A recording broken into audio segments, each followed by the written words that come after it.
just don't know. People see me, but they just don't know. Come on, baby, let the good time roll. Yo, what's going on, everybody? It is Straight Outta Boston here, aka the King of Boston, and today we are back for episode 4 of the Jonny Legend Road to the Show here on MLB 13 The Show. And in today's episode, we got 4 AAA starts coming up for you guys. It's going to be the remainder of this advancement period as we are into kind of the May, June-ish area of the season. And at this point, we're just going to try and get through our advancement goals. I'm not really concerned with getting called up yet because, as I said before, I like to get my overall up a little bit more before I do get called up so I don't get shelled by Major League Hitting. But we'll see what happens. I'm very confident with my player at this point, and I think it's showing in these games. But that's not what I want to talk about today. What I do want to talk about is that MLB 14 The Show news. I don't know if you guys caught the teaser trailer that came out on November 4th, this past Monday, but it was pretty interesting to see. Now, obviously, MLB 14 The Show will be the first MLB game on the next gen. It's also going to be the only MLB game on the next gen until MLB 15 The Show, at least that we know of as of now. But the trailer was interesting. A couple things that I take away from it. I loved how they didn't just shove us with gameplay, and they really went in depth and talked about what they were doing. You rarely see that from a gaming company this early on. A lot of the time at this point, they'll just release screenshots. They will release little 15-second teaser trailer clips or whatever of non-rendered gameplay or whatever, and it's like, you don't really get a feel for what the game is. It's just kind of building the hype train.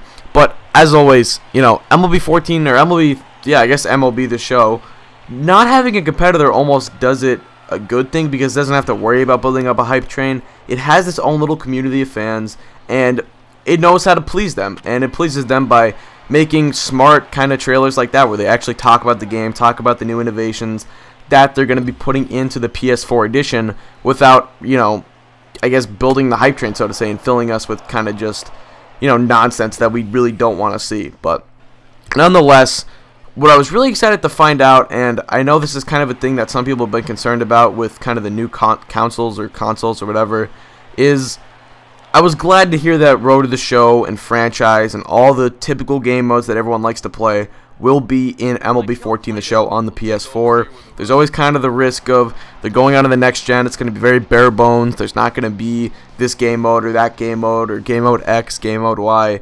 But I was glad to see that they weren't going to be able, or that they weren't going to take 2 steps back to take 1 step forward. They were just going to take that 1 step forward without having to try to go back. And I was very excited to hear that because obviously I'm a big fan of the game. But what makes the game is its game modes. I don't just kind of go play exhibition games because I like the gameplay. I like the gameplay, but I like it when I'm able to build my own team in a franchise or play with my own player in order to the show. So that was good to hear. I was really excited about that part. And overall, I just think it's going to be a very solid game. MLB The Show puts out, it's probably one of the most consistent game titles that I can think of. I mean, I don't remember really having a bad MLB The Show ever since I got into the series around MLB 06-ish, the show 06, 07. I think the first one I had was either the one with David Ortiz on the cover or the one with David Wright. I think I had both of those. I don't know which one came first. I want to say Wright was 07 and Ortiz was 06, but I could have those two flip-flopped. I'm not really too sure. But nonetheless, that's besides the point. So, I just think it's going to be a solid game. It's one of the most consistent game titles that comes out every year. It's very fun. It has great longevity. Like, I'm still playing the game. This came back out in March, so I'm 8 months into the game's life cycle, and I'm still playing it. I'm still finding new ways to enjoy it. So, that's always a great thing to have in these type of game titles. Those new player models looked really cool. Obviously, there was a little bit more detail in them. They talked about the hair being a little bit different and how it's just going to feel like there's an actual person there more so than a video game character. So that's cool to see. They talked about the crowd a little bit, which people always like to concern themselves with how the crowd looks. To me, that's not a big deal. It's just kind of extra. I'm kind of more concerned with how the game feels and all that good stuff. But you know what? If you are really interested in how the crowd looks and all that, they are going to be improving the crowd. They said they have over 1,000, or they have the potential to have over 1,000 crowd models, unlike the 42 that they had on the PS3. So that's nice to see.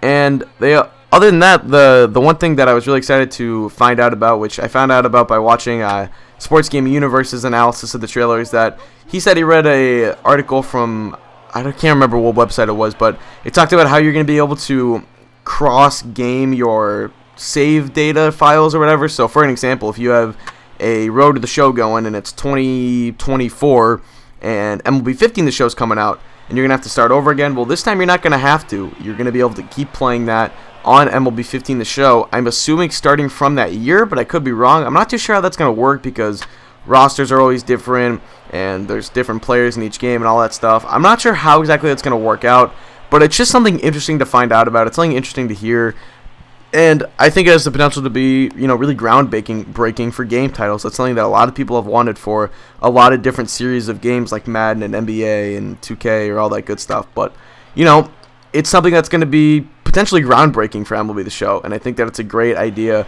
by San Diego Studios to try and put that into the game.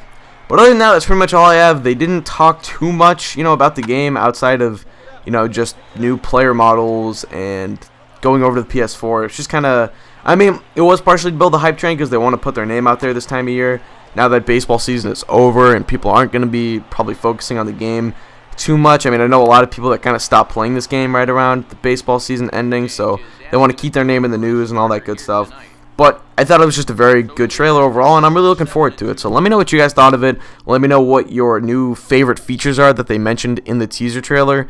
And just let me know what you thought overall of what the teaser trailer was about, how you thought it went, and if you guys are excited for MLB 14 The Show, if you're going to be getting it. I'm getting a PS4, so I'm definitely going to be picking up MLB 14 The Show. That is a no-brainer. I'm not going to pre-order it this early because I'm always hesitant to pre-order things this early, but I'll definitely be pre-ordering it at some point. And that's going to be a lot of fun. I'm really looking forward to that game. Of all the next-gen games that, you could bet on being the best, I would bet on, for me personally, having the most enjoyment out of MLB 14 The Show just due to the fact that it's a consistent game year in and year out, and it seems like it's doing the right thing with the next-gen, not trying to take those 2 steps back like I talked about earlier. But nonetheless, let's get into this gameplay. We're in the 3rd start of this episode. The 2nd start was a little bit rocky. We allowed a couple runs, and coming into these last 2 starts, we have allowed 22 hits so far in these in this advancement period, and if I allow 26 or less, that completes that advancement goal, and that's the last advancement goal I need to get to get to passing all 4 goals. And you usually have to pass all 4 goals to get called up to the next level. But we allow a hit right there, and it's looking like we're in not too good shape right now to try and pass that advancement goal. But nonetheless, like I said, it's not a big deal. It's just something to kind of keep an eye out for. First pitch to the AB to this left-hander. He's going to pop this one up in the right center field. Center fielder is over. Runner on third is going to tag up. He is going to be coming home to the plate, and he will be safe as the throw is offline and not in time set. I believe that's the first run we allowed on the evening. It's a 3-1 ball game. Omaha on top. We're in the bottom of the 8th here. Hanging curveball, but that's lined right to the shortstop, and that will get us through 8. And I believe that would do it for us. No, we're back out for the 9th. My bad. Bottom of the 9th. 2 away, 1-1 count, and that is going to be rolled over to the second baseman. Nice play by the second baseman, and he will fire it onto first base for the out. We get the complete game. I believe that's just our second complete game of the entire series. We had one back in AA. But now we have one at AAA. That's nice to see. And it was good to see the manager have trust in us to leave us out there for those last couple of innings, even though we did allow that 1 run. We go 9 innings, 3 hits, 1 earned run. We really much did what we need to do, but now I have to throw a 1-hitter in the next episode, or in the next game, to complete that advancement goal. It's not looking likely at this point, but 7 strikeouts. Really good performance overall, only through 85 pitches. That's good to see. I like keeping that pitch count down. But here we go. We're going up against the Iowa Cubs in the 4th and final start of this episode. We're going up against Jose Garcia. You can take a look at our stats right there. 4-0 with a 2.01 ERA.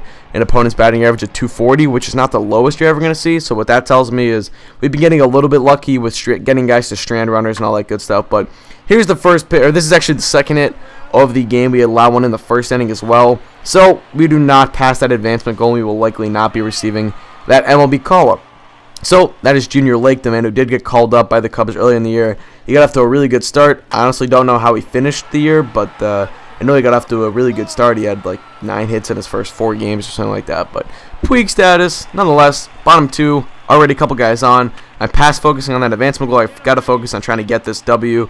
We try to turn 2 there, and we actually end up turning it. A great play plus a slow runner, and that's going to give us the 2 outs that we needed to end the inning. So bottom 3 here, man on already, no outs in the inning. That is going to be grounded to the third baseman, to second for 1, on to first, another double play. We're getting lucky with these double play balls. It's also good execution. We are a fastball pitcher, but we have some good sinking action on a couple of our pitches.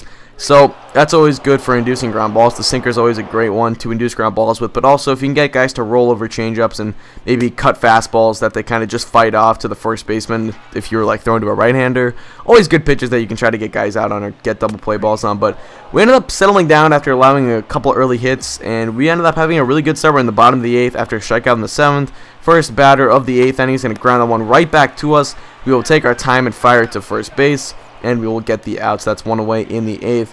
Now 2 away. The first pitch to the next batter is going to end up grounding that one to the second baseman on to first in time, and that will complete our outing for this game. We go 8 strong. We would be pulled after that. 5 hits, 1 earned, only 3 strikeouts. We didn't have the strikeout stuff today, but we held them to only 6 hits total, and I only gave up 5 of those. So, nonetheless, it was a good day, and the walk total is obviously always low. I don't walk a lot of people. I try to throw a lot of strikes. I have good accuracy, but nonetheless, we're going to advance towards the next advancement period, and the Royals have purchased our contract, and we have been called up. The Kansas City Royals call us up just half a season into our first professional MLB, or not just our first professional baseball season in this organization. Very surprising to see, but we do get the call up. We can take a look at our advancement goals. We were going to be coming out of the bullpen for the Royals as we head into this next advancement period. We made the show. We get a pay raise. That's a huge pay raise. $414,000. We're only making $75,000 before that, so maybe we'll have to purchase ourselves a nice car or something like that. Maybe get an apartment in Kansas City. Why not? Looks like it might be here for a while, but nonetheless, that's gonna do it. Thank you guys for watching. Hope you did enjoy. Let me know what you guys think of MLB 14 the show. Those are out. Peace.